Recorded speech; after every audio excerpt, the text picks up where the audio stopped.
پیغمبروں کی ترتیب بتائی تھی. سب سے پہلے آدم علیہ السلام، شیث علیہ السلام، پھر کہا جاتا ہے کہ ادریس علیہ السلام، پھر نوح علیہ السلام. تو نوح علیہ السلام کا شمار بھی قدیم پیغمبروں میں ہوتا ہے.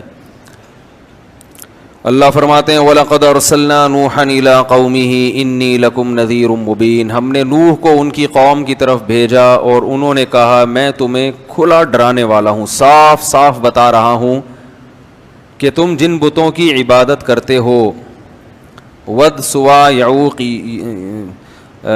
ودًا ولا سواع ولا یغوث ویعوق ونسر. ود سوا یغوث یعوق اور نصر، یہ 5 بت تھے جن کی یہ لوگ عبادت کیا کرتے تھے. اور یہ بتوں کا پس منظر یہ تھا کہ کوئی بزرگ تھے، بڑے اللہ والے لوگ تھے جو ہر وقت اللہ اللہ کیا کرتے تھے. جب ان کا انتقال ہو گیا تو لوگوں نے عقیدت میں ان کے مجسمے بنا لیے، جیسے لوگ بناتے ہیں نا بڑی شخصیتوں کے. اسلام میں مجسمے بنانا حرام ہے. یہ جو آج کل لٹکے رکھے ہوئے ہوتے ہیں کپڑوں کی دکان پہ مجسمے، ان لوگوں کو چاہیے کہ اللہ کے عذاب سے ڈریں. بہت شدید وعید ہے. چہرہ اڑا دیں اس کا. بھئی آپ نے اپنی پروڈکٹ بیچنی ہے تو شکل دکھانے کی کیا ضرورت ہے؟ تو وہ چہرہ اڑا دیں پھر بے شک ٹھیک ہے، یا چہرہ مسخ کر دیں، ایسے ناریل جیسا گول سر اوپر رکھا ہوا اڑا کے، آنکھ ناک کان نہ بنا ہوا ہو. تو 5 بت تھے جو اصل میں بزرگ تھے، تو ان کی یادگاروں کے طور پر انہوں نے بت بنا لیے. تو شروع میں تو صرف یہ یادگاریں تھیں، آہستہ آہستہ ان کی عبادت بھی شروع ہو گئی. پھر یہ نظریہ آ گیا کہ اللہ تعالیٰ نے ان بزرگوں کو بھی اختیارات دیے ہیں. میں نے ایک بیان کیا تھا کہ اللہ نے اپنے نبی کو اختیارات نہیں دیے ہیں. تو ایک صاحب نے کمنٹس کیے تھے کہ توہین، کہ یہ شخص پیغمبر کی کیا کر رہا ہے؟ توہین. یہ سمجھتا ہے کہ پیغمبر بھی اس جیسے ہیں، معاذ اللہ، جیسے اس کو اختیار نہیں ہے تو پیغمبر کو بھی اختیار نہیں. تو یاد رکھو سب شرک جب بھی شروع ہوا ہے نا تو یہیں سے شروع ہوا ہے کہ اللہ نے، یار یہ آواز صحیح نہیں ہے، مزہ نہیں آ رہا، اس کو تھوڑا سا بڑھائیں یار، کہ اللہ تعالیٰ نے پیغمبروں کو، اپنے نیک لوگوں کو اختیارات دیے ہیں. اولاد ہے، بارش ہے، ہم ان سے بھی مانگ سکتے ہیں. تو پیغمبر کو جو مقام اور فضیلت حاصل ہے وہ اختیارات کی وجہ سے نہیں ہے، وہ اس لیے کہ آپ اللہ کا پیغام لوگوں تک پہنچا رہے ہیں. دیکھو امریکہ کا سفیر یہاں پر آئے گا تو اس کی ایک ویلیو ہوگی نا، اس لیے تھوڑی کہ وہ فیصلہ بھی کر سکتا ہے، فیصلہ وہ نہیں کرے گا، فیصلہ تو حکومت کرے گی. لیکن اس کی کوئی عزت کیوں دی جائے گی؟ بھائی امریکہ کا سفیر ہے، اس کی توہین امریکہ کی توہین سمجھی جائے گی. جتنا بڑا ملک ہوگا اس کے سفیر کی عزت بھی اتنی ہی زیادہ. تو اللہ سب سے بڑا ہے تو اللہ کے سفیر کی ویلیو بھی سب سے زیادہ ہے. تو اللہ تعالیٰ نے یہ مقام دیا ہے محمد صلی اللہ علیہ وسلم کو. تو انہوں نے 5 بتوں کی عبادت شروع کر دی. عبادت کا مطلب ان سے مانگنا، کہ یہ دیتے ہیں، اللہ کے دینے سے دیتے ہیں. عطائی، وہ عطائی اور ذاتی کا فرق میں ڈال کے نا، کہ یہ عطائی ہے، ان کے پاس اللہ کا عطا کردہ بہت کچھ ہے، تو یہ لوگوں کو کیا کرتے ہیں؟ وہ دیتے ہیں لوگوں کو. تو پہلی دفعہ نوح علیہ السلام وہ پیغمبر تھے جو دنیا میں شرک کو ختم کرنے کے لیے آئے. اس سے پہلے لوگوں میں شرک نہیں تھا، بدعملی تھی، بدعملی، اس کو ٹھیک کرنے کے لیے پیغمبر آتے تھے. لیکن شرک کو ختم کرنے کے لیے جو پہلے پیغمبر دنیا میں آئے، بھائی ایک بندہ نا یہاں آ کے بیٹھ جایا کرے، دیکھتا رہے ٹوں ٹاں پی پاں، جب ہو رہا ہے اس کو سیٹنگ پہ لے آئے. تو وہ بیچارہ وہ کیمرہ بھی سنبھال رہا ہے، وہ بٹن کسی اور کے حوالے کر دے نا، اور جس کے حوالے بٹن ہو خود اس پہ بھی ایک بٹن لگا ہوا ہو اس کو سیٹ کرنے کے لیے. تو 5 جو حضرت نوح علیہ السلام آئے، اور قرآن کے مطابق 950 سال نوح علیہ السلام نے قوم کو دعوت دی. اس سے پتہ چلتا ہے کہ لوگ اپنی جو خاندانی پرمپرائیں ہیں ان کو چھوڑنے کے لیے تیار نہیں ہوتے، کہ ہمارے باپ دادا کا نظام، ہمارا کلچر اس کو قبول نہیں کرتا. ایکچولی معذرت کے ساتھ یہ جو میں شادیوں پہ رٹے لگاتا رہتا ہوں نا، اس کو بھی پتہ ہے آپ کیوں قبول نہیں کرتے؟ کہ ہمارا کلچر قبول نہیں کرتا. دلائل کی دنیا میں آپ کے پاس کوئی جواب نہیں ہے. طنز بھی کرتے ہیں, سب کچھ کرتے ہیں, لیکن بس کلچر قبول نہیں کرتا. تو ساری فساد کہاں سے آتا ہے؟ اچھائیاں بھی کلچر سے آتی ہیں, لیکن برائیاں بھی کلچر سے آتی ہیں. تو ہمیں یہ دیکھنا چاہیے کہ جو کلچر کی اچھی چیزیں ہیں ان کو اڈاپٹ کرنا چاہیے, جو بری چیزیں ہیں. اب دیکھو آج ایک ہندو لڑکی, پھر ماشاءاللہ میسج آیا, کسی نے مجھے, عثمان بھائی نے رابطہ کرایا کہ انڈیا میں ایک ہندو ہے, مسلمان ہوئی ہے گھر کے اندر. میں سمجھا تو کوئی آدمی ہے, تو میں نے بڑا اپریشیٹ کیا اس کو, واٹس ایپ پہ اس کو میسج بھیجے. وہ چھپ کے روزے رکھ رہا ہے, چھپ کے نمازیں پڑھ رہا ہے, سارا گھرانہ ہندو. بعد میں اس نے بتایا کہ میں لڑکی ہوں. عورت کے لیے, ایک لڑکی کے لیے کتنا مشکل کام ہے اپنے خاندان سے بغاوت کرنا. تو کیسے ہمت دی اللہ نے, لیکن چھپ کے روزے اور چھپ کے نمازیں, چاروں طرف ماحول ساتھ نہیں دے رہا. لیکن بات سمجھ میں آ گئی کہ بھئی ہم ان پتھروں کے بنے ہوئے بتوں کو کیوں پوجیں, یہ کیا لگتے ہیں ہمارے, یہ کیا لگتا ہے ہمارے. عجیب بات ہے, آپ کو کوئی آپ کے گھریلو معاملات میں دخل اندازی دے, آپ کو برا لگے گا نا. کوئی بندہ آئے جو آپ کا بڑا دوست ہو, کہ اور بھائی بتاؤ بھابھی آج کل تمہارے ساتھ سیٹ چل رہی ہیں, آپ بولیں گے کہ تو میرا کیا لگتا ہے بھائی, یا تو میں نے تیرے ساتھ شیئر کیا ہو اپنے گھریلو معاملات, پھر تو مجھ سے پوچھے تو ٹھیک ہے, تو خام خامے آگے پوچھ رہا ہے بھابھی واپس آ گئی ہیں ٹھیک ہے, تو آپ کہیں گے بھائی تو میرا کیا لگتا ہے جو تم مجھ سے اتنی ڈیٹیل میں پوچھ رہا ہے. تو ایک انسان, اس سے کے سامنے آدمی اپنے گھریلو حالات شیئر نہیں کرتا, اور اگر وہ خود سے دلچسپی لے تو غصہ ہو جاتا ہے. تو انسان کی تو پھر بھی ایک ویلیو ہے. تو جن بتوں کو آپ نے اپنے ہاتھوں سے بنایا وہ تو انسان سے بھی کم ہیں. ان کے سامنے اپنے سارے راز فاش کر دینا کہ میں نے یہ کیا تھا, بھگوان میرے یہ معاف کروا دو, میرے آج کل پیسے نہیں ہیں جیب میں, پیسے دلوا دو. تو ساری اپنی ذاتی پرسنل باتیں اس کے ساتھ شیئر کرنا, یہ تو میرے بھائی اور بھی زیادہ غلط بات ہے نا, تو بہت ہی بری بات. آپ بھگوان سے بولا کرو تو میرا کیا لگتا ہے بھائی, جو میں تجھے اپنے دکھڑے سناؤں, تو لگتا کیا ہے بھائی, تجھے تو کمپنی نے بنایا ہے.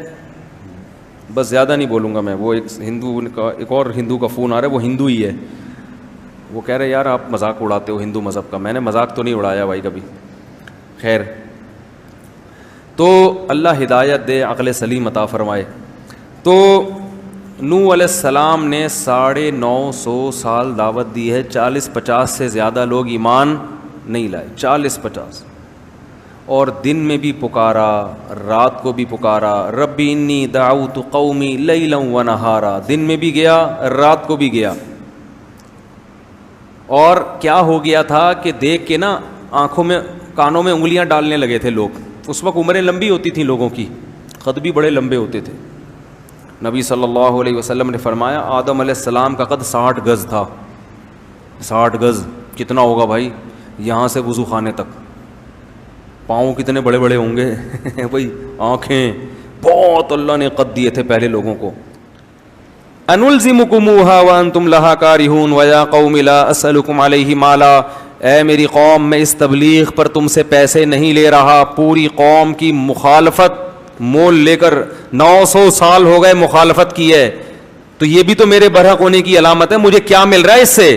900 سال کا عرصہ ہو گیا اور میں تم سے کوئی اجر نہیں لے رہا. پوری قوم سے میں نے ٹکر لی ہوئی ہے. وما انا بطارد الذین آمنوا, رہا یہ مسئلہ کہ ان غریبوں کو اپنی مجلس سے نکال دوں, تو ما انا بطارد, یہ میرے لیے ممکن نہیں ہے, یہ نہیں ہو سکتا. چاہے سارے کافر ہو کے مر جاؤ, جو ایمان لانے والا ہے اس کو میں اپنی مجلس سے نکال دوں غریب یا مسکین ہونے کی بیس پہ, یہ میرے لیے ممکن نہیں ہے. انہم ملاقو ربہم, یہ بھی کل اپنے رب سے ملاقات کریں گے. ان کے اعمال کا بھی ان کو بدلہ دیا جائے گا, تمہارے اعمال کا بھی تم کو بدلہ دیا جائے گا. اللہ کی نظر میں امیر اور غریب کا فرق نہیں ہے. اور آگے کہنے لگے من ینصرنی من اللہ ان طردتہم, اگر میں نے ان کو دھتکار دیا, مجلس سے منع کر دیا, تو بتاؤ تم اللہ کے عذاب سے مجھے بچا سکتے ہو؟ پھر اگر گارنٹی دو, ٹھیک ہے نا, پھر میں اللہ سے پوچھوں گا کہ یہ بچا سکتے ہیں, تو اللہ بتائے گا ہاں بچا سکتے ہیں, تو ٹھیک ہے. کون بچائے گا بھائی مجھے؟ رہا یہ مسئلہ کہ میں تمہاری طرح کا انسان ہوں, تم یہ کہتے ہو, تو میں نے کب دعویٰ کیا ہے کہ میں تم سے ہٹ کر کوئی انسان ہوں؟ میں نے یہ دعویٰ بولو بھائی کیا ہی نہیں ہے. ولا اقول لکم عندی خزائن اللہ, میں یہ دعویٰ نہیں کرتا کہ میرے پاس اللہ کے خزانے ہیں, نہیں ہے میرے پاس خزانے. ولا اعلم الغیب, اور نہ میں غیب کی خبریں جانتا ہوں. ولا اقول انی ملک, نہ میں نے یہ دعویٰ کیا کہ میں فرشتہ ہوں. ولا اقول للذین تزدری اعینکم لن یؤتیہم اللہ خیرا, اور جن لوگوں کو تم ذلیل سمجھ رہے ہو, ان غریبوں کو, ان کے بارے میں کبھی یہ دعویٰ ہی نہیں کرتا کہ اللہ ان کو جنت میں داخل نہیں کرے گا, یا یہ واقعی ذلیل لوگ ہیں. یہ تو تمہاری رائے ہے, میں اس رائے سے متفق نہیں ہوں. تو میں جو دعویٰ کر رہا ہوں نا, اس پہ کوئی اعتراض کرو. جو دعوے میں نے کیے ہی نہیں ہیں وہ میرے مقابلے میں کیوں پیش کر رہے ہو بھائی؟ قالوا یا نوح قد جادلتنا, 950 سال جب اس اکھاڑ پچھاڑ میں گزرے ہیں نا, ہر وقت یہی باتیں, وہ یہ کہہ رہے ہیں, وہ یہ کہہ رہے ہیں, وہ یہ کہہ رہے ہیں. 950 سال جب گزر گئے تو قوم کہنے لگی قد جادلتنا فاکثرت جدالنا, اے نوح ہمارا تیرا جھگڑا بہت لمبا ہو گیا ہے اور یہ بہت طول پکڑ گیا ہے, اب اس کو ختم کر دینا چاہیے, اس جھگڑے کو, اب اس جھگڑے کو ختم کر دینا چاہیے. کیسے؟ فاتنا بما تعیدنا ان کنت من الصادقین, جس عذاب کا تو وعدہ کرتا ہے نا, اب وہ عذاب لے آ. ہم تو ایمان لانے والے نہیں ہیں, تو اپنی دعوت میں لگا رہے گا, ہم انکار کرتے رہیں گے. یعنی گویا بزبان حال یہ کہنا چاہ رہے ہیں کہ آپ کا بھی ٹائم ویسٹ ہو رہا ہے اور ہمارا بھی ٹائم ویسٹ. خام خواہ کی جنگ ہے جس کا نہ کوئی سر نہ کوئی پیر. تو اب ایسا کرو کہ آر یا پار, اگر تو عذاب لے آ تو سچا, تو نہیں لا سکا تو اس کا مطلب معاذ اللہ تو جھوٹا ہے. نوح علیہ السلام نے کیا کہا؟ انما یاتیکم بہ اللہ ان شاء, دیکھو اللہ اگر چاہے گا تو عذاب بھی آ جائے گا. وما انتم بمعجزین, لیکن جب آئے گا تو تم اللہ کو ہرا نہیں سکو گے. ولا ينفعکم نصحی ان اردت ان انصح لکم, اور افسوس کے ساتھ کہنے لگے میں نے تمہاری خیر خواہی چاہی تھی مگر تم اپنی خیر خواہی کو پسند نہیں کر رہے. ان کان اللہ یرید ان یغویکم, اللہ نہیں اگر تمہیں ہلاک کرنے کا ارادہ کر لیا ہے تو میں بھلا کیا کر سکتا ہوں. وأوحی الی نوح, اللہ فرماتے ہیں اس کے بعد ہم نے نوح علیہ السلام کو وحی کی کہ انہ لن یؤمن من قومک الا من قد آمن, اے نوح جتنے لوگ ایمان لا چکے ہیں نا, اس سے زیادہ مزید کوئی آدمی ایمان نہیں لائے گا. دیکھو عذاب ٹلا ہوا تھا اس لیے کہ اللہ کو پتا تھا کچھ لوگ اور بھی ہیں جو ایمان لائیں گے, ان کے ایمان لانے کا انتظار ہو رہا تھا. تو 40 45 یا 50 لوگ ایمان لائے, اور جب وہ آخری شخص ایمان لایا ہے اللہ نے کہا اے نوح اب یہ لوگ ایمان نہیں لائیں گے. لن یؤمن من قومک الا من قد آمن فلا تبتئس بما كانوا يفعلون. اب کروں کیا ہے اللہ میں؟ نوح علیہ السلام کو اللہ نے حکم دیا, پیغمبر کو خود نہیں پتا ہوتا کہ اب ہوگا کیا, ہر چیز اللہ سے پوچھ رہے ہیں, غیب کا علم نہیں ہوتا. اللہ نے کہا وصنع الفلک, کشتی بنا. صناعت عمل کا لفظ نہیں ہے, صنعت کہتے ہیں بڑی محنت سے کاریگری سے کوئی چیز بنانا. کشتی بنا بِأَعْيُنِنَا, ہماری نظروں کے سامنے, ہماری آنکھوں کے سامنے, یعنی بالکل ہماری نگرانی میں ہم بتائیں گے کون سا پھٹا کہاں جوڑنا, کیونکہ نوح علیہ السلام کو کشتی بنانا تھوڑی جانتے تھے.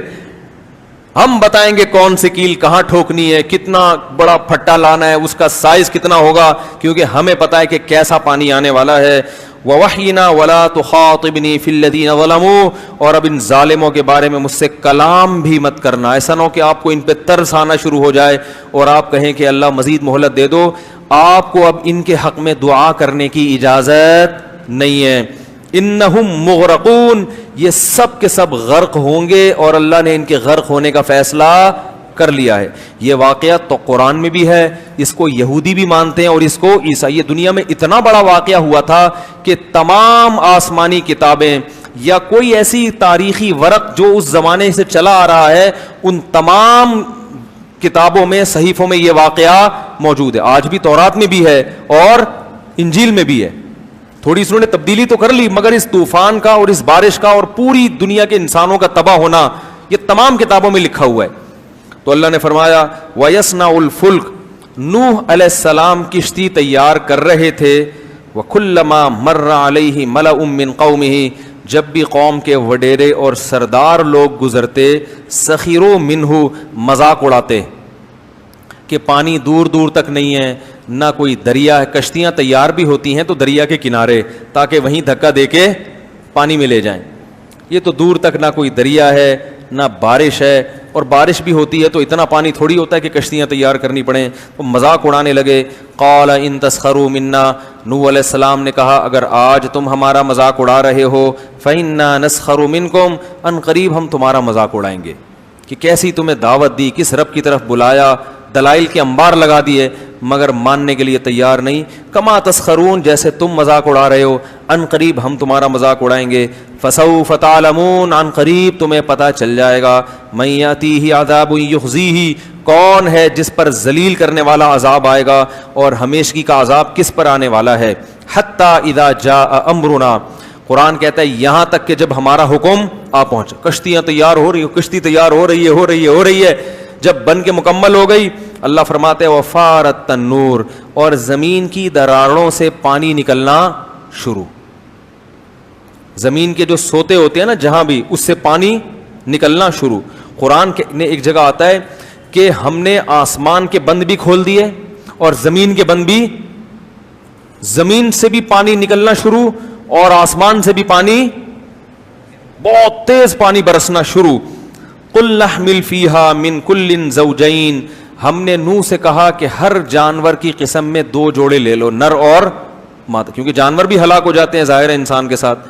ہر جانور جس کو بھی زمین میں رہنا ہے اس سے ایک من کل، ہر قسم کے جانور جو بھی پانی میں رہنے والے نہیں ہیں، ان تمام جانوروں میں سے ایک جوڑا آپ رکھ لیں. وَأَهْلَكَ، اور اپنے رشتہ داروں کو بھی اس میں سوار کر لیں. إِلَّا مَنْ سَبَقَ عَلَيْهِ الْقَوْلُ، ہاں جس کے مقدر میں ہلاکت ہے وہ آپ کے ساتھ کشتی میں سوار نہیں ہوگا. وَمَا آمَنَ مَعَهُ إِلَّا قَلِيلٌ، اللہ فرماتے ہیں نوح کے ساتھ ایمان والے بہت تھوڑے لوگ تھے، بہت تھوڑے جو اس کشتی میں سوار ہوئے. وَقَالَ ارْكَبُوا فِيهَا، جب سوار ہو گئے تو اللہ نے فرمایا ارْكَبُوا فِيهَا، اس کشتی میں سوار ہو جاؤ. بسم اللہ مجریہا، اللہ کے نام سے اس کا چلنا ہے. وہ مرساہا، اور اللہ کے نام سے اس کا ٹھہرنا ہے. کشتی میں سوار ہونے کی دعا بھی یہی ہے کہ اللہ کے نام سے چلے گی اور اللہ کے نام سے ٹھہرے گی. ان ربی لغفور الرحیم، اور یہ کہو کہ میرا رب بہت مغفرت کرنے والا اور اپنے بندوں پر بہت رحم کرنے والا ہے. وہی تجری بہم فی موج، اللہ فرماتے ہیں وہ کشتی ایک موج کی طرح چل رہی تھی. جیسے سمندر کی لہریں اوپر نیچے ہوتی ہیں تو کشتی بھی ایسے ہو رہی تھی. اتنا طوفان آیا. کل جبال، پہاڑ کی طرح پانی کے اندر، ایسے جیسے بہت بڑا پہاڑ ہچکولے کھا رہا ہو، ایسے چل رہی تھی. اس موقع پر نوح علیہ السلام نے اپنے بیٹے کو پکارا. وکان فی مازل، وہ ایک کنارے پہ کھڑا ہوا یہ منظر دیکھ رہا تھا. یا بنی ارکم معنا، اے میرے پیارے بیٹے. بنیا کہتے ہیں پیارے، جب محبت سے بلانا ہوتا ہے نا، اے میرے پیارے بیٹے ارکم معنا، میرے ساتھ کشتی میں ہمارے ساتھ سوار ہو جا. ولا تکم مع الکافرین، اور کافروں میں مت ہو، کلمہ پڑھ لے اور آ جا کشتی میں. قالا، تو کہنے لگا سآوی الی جبل، میں ایک پہاڑ پہ چڑھ جاؤں گا. یعصمنی من الماء، وہ پہاڑ مجھے پانی سے بچا لے گا. جب انسان کی خواہشات سے آنکھیں اندھی ہوتی ہیں نا تو یہ حال ہوتا ہے اس کا. یہ واقعات ہیں، مگر ان واقعات کو سن کر ہمیں اپنے گریبان میں جھانکنا چاہیے کہ ہمارے دل بھی ایسے سخت ہو چکے ہیں. اس نے کہا مجھے پہاڑ بچائے گا. نوح علیہ السلام نے کہا لا عاصم اليوم من امر اللہ الا من رحم، دیکھ آج جس پر اللہ رحم کرے گا نا وہی بچے گا. اپنی طاقت سے، وسائل اور اسباب سے کوئی بھی نہیں بچ سکتا. یہ بات ابھی ہو رہی ہے. قرآن کہہ رہا ہے وحال بینہم الموج، باپ اور بیٹے کے درمیان ایک لہر حائل ہوئی ہے. فکان من المغرقین، اور نوح علیہ السلام کے بیٹے کو لے کر اس نے پانی میں غرق کر دیا. قرآن میں دوسری جگہ آتا ہے اغرقوا فادخلوا نارا، پوری قوم غرق ہوئی اور آگ میں داخل. یہ قبر کا عذاب ہے. اس سے یہ بھی پتہ چلتا ہے کہ قبر کے عذاب کے لیے قبر میں دفن ہونا ضروری. لوگ کہتے ہیں نا قبر میں دفن نہیں ہوں گے تو کہاں سے عذاب ہوگا. تو اللہ کہہ رہا ہے سمندر پانی میں غرق ہوئے اور داخل کہاں ہوئے؟ آگ میں. آپ ایئر کنڈیشن کمرے میں سو رہے ہو اور خواب میں آگ میں جل سکتے ہو کہ نہیں جل سکتے؟ تو خواب کی مثال بھی، برزخ کی مثال بھی خواب کی طرح ہے. تو برزخ جب پانی میں مرتا ہے نا انسان تو کسی اور جہاں میں پہنچ جاتا ہے، وہاں آگ بھی ہے اور جنت کا باغ بھی ہے وہاں پہ. جب یہ وہ بیٹا بھی ہلاک ہوا تو سب ہلاک ہو گئے. قیل یا ارض ابلعی ماءکی, اللہ فرماتے ہیں ہم نے زمین کو کہا اے زمین اپنے پانی کو نگل لے. کیا عجیب بلاغت ہے. یہ نہیں کہا کہ جذب کر لے, یہ قرآن نگلنے کے لفظ سے بتا رہا ہے کہ اتنا پانی تھا کہ اگر جذب ہونا شروع ہوتا تو صدیاں گزر جاتی, بہت وقت گزر جاتا, وہ پانی ختم نہ ہوتا. اللہ کہہ رہے ہیں نگل. جیسے ایک پانی پینے کا طریقہ ہوتا ہے, بھائی آپ چوس چوس کے گھونٹ بھر بھر کے پیتے ہو, اور ایک ہوتا ہے کہتے ہیں نا بس کڑوی چیز ہے ایک ہی گھونٹ میں نگل لو. تو اللہ نے فرمایا نگل, کھینچ اس پانی کو, زور لگا, تاکہ نوح علیہ السلام خشکی پہ اترنے کے قابل بن جائیں. ایسا نہ ہو یہ کئی سال اسی میں پڑے رہیں, بہت پانی ہے. تو یہ قرآن پانی کی کثرت بیان کر رہا ہے. ابلعی ماءکی, نگلنا شروع کر اس پانی کو, گھونٹ بھر بھر کے اپنے اندر کھینچنا شروع کر. ویا سماء اقلیعی, اور اے آسمان اس پانی کو اکھاڑ دے. اکھاڑنے کا لفظ, پانی آسمان پہ چپکا ہوا تھوڑی ہوتا ہے جو اکھڑے, وہ تو بادلوں میں ہوتا ہے. یہ بھی بلاغت ہے کہ جیسے شیٹرنگ ہو نا, اور وہ جب مکمل ہو جائے تو ایک ایک پھٹے کو اکھاڑا جاتا ہے, وہ اتنی مضبوطی سے چھت سے چپکا ہوا ہوتا ہے کہ اس کو اکھاڑا جاتا ہے. تو اللہ فرماتے ہیں اتنی کثرت سے پانی تھا کہ اگر ہم آسمان کو حکم دیتے نا کہ تھم جا, تو تھمتے تھمتے بھی کئی سال لگا دیتا. ہم نے کہا اکھاڑ کے اپنا کنیکشن پانی سے منقطع کر دے, اکھاڑ دے اس کو, طاقت اور قوت کے ساتھ اس کو دھکیل کے ختم کر دے, کیونکہ بہت وقت لگے گا, اتنا پانی برس رہا تھا. یہ سب بلاغت ہے, بلاغت بات کو سمجھانے کے لیے کہ پانی کی کثرت کتنی زیادہ تھی. وَيَا سَمَاءُ اقْلِعِي وَغِيضَ الْمَاءُ, اللہ فرماتے ہیں اس طرح سے ہم نے پانی کو خشک کر دیا. وَقُضِيَ الْأَمْرُ, اور جو کام اللہ نے جس کا فیصلہ کیا تھا وہ فیصلہ اللہ نے چکا دیا. وَاسْتَوَتْ عَلَى الْجُودِي, اور جودی ایک پہاڑ تھا جہاں نوح علیہ السلام کی کشتی ٹھہر گئی. وَقِيلَ بُعْدًا لِلْقَوْمِ الظَّالِمِينَ, اور اللہ کی طرف سے کہا گیا لعنت ہو ان ظالموں پر. تو اللہ نے فرمایا جب وہ پہاڑ پر ٹھہری ہے, وَنَادَى نُوحٌ رَبَّهُ, نوح علیہ السلام نے اپنے رب کو پکارا. قال ربی ان ابنی من اہلی, اے اللہ میرا بیٹا ہلاک ہو گیا, وہ تو میرا رشتہ دار تھا, میرے اہل میں سے تھا, اور تو نے وعدہ کیا تھا کہ میرے اہل و عیال میں سے کسی کو ہلاک نہیں کرے گا. اللہ نے کہا یا نوح انہ لیس من اہلک, وہ تیرے اہل میں سے نہیں تھا. انہ عمل غیر صالح, اس کا عمل ٹھیک نہیں تھا. اور پھر اللہ نے تنبیہ کی کہ مجھ سے دوبارہ ایسا سوال مت کرنا. نوح علیہ السلام نے اللہ سے استغفار کیا. اس کے بعد اللہ نے کہا یا نوح اہبط بسلام منا. اب پوری زمین میں اس وقت آبادی بھی ظاہر ہے کم ہوگی, اتنی تو نہیں ہوگی جتنی آج ہے, لیکن بہت بڑی خلقت ہلاک ہوئی ہے. تو نوح علیہ السلام اکیلے ان 40-50 آدمیوں کے ساتھ, باقی ساری انسانیت کیا ہو گئی, ہلاک.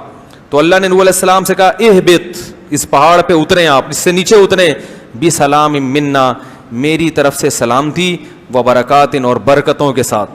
علیکا, یہ برکتیں آپ پر بھی ہوں گی, اور ان امتوں پر بھی جو آپ کے ساتھ ہیں, ان قوموں پر بھی جو آپ پر ایمان لانے والے لوگ ہیں, جو آئندہ نسل میں, سب پر اللہ کی طرف سے برکتیں. وَأُمَمٌ سَنُمَتِّعُهُمْ, لیکن کچھ وقت کے بعد پھر ایسی قوم آنے والی ہے جس کو میں دنیا کے فائدے پہنچاؤں گا, لیکن پھر ان کو بھی دردناک عذاب ہوگا. کچھ وقت تو یہ انسان تمیز سے چلیں گے, اس کے بعد پھر پیغمبر کی تعلیمات کو آہستہ آہستہ پھر وہی دنیا داری میں لگ جائیں گے. تو قرآن کہہ رہا ہے تلک من انباء الغیب, اے محمد صلی اللہ علیہ وسلم یہ وہ غیب کی باتیں ہیں, نوحیہا الیک, جو ہم آپ کو بتا رہے ہیں. ما کنت تعلمھا انت, یہ باتیں آپ بھی نہیں جانتے تھے, ولا قومک, اور نہ آپ کی قوم جانتی تھی, آپ عالم الغیب نہیں ہیں. من قبل ھذا, میرے بتانے سے پہلے آپ نہیں جانتے تھے. فاصبر, لہذا جیسے نوح نے 950 سال صبر کیا ہے, آپ بھی ان مشرکین کی تکلیفوں پر صبر کریں.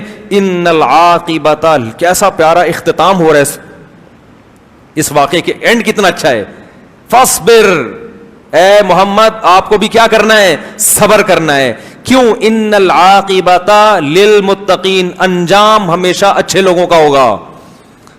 اس حالت کو نہ دیکھیں آپ, مکہ میں بلال پر پتھر رکھے جا رہے ہیں, خباب ابن ارت کو کوئلوں پہ لٹایا جا رہا ہے, اس کو نہ دیکھو, یہ دیکھو انجام کس کا اچھا ہوا,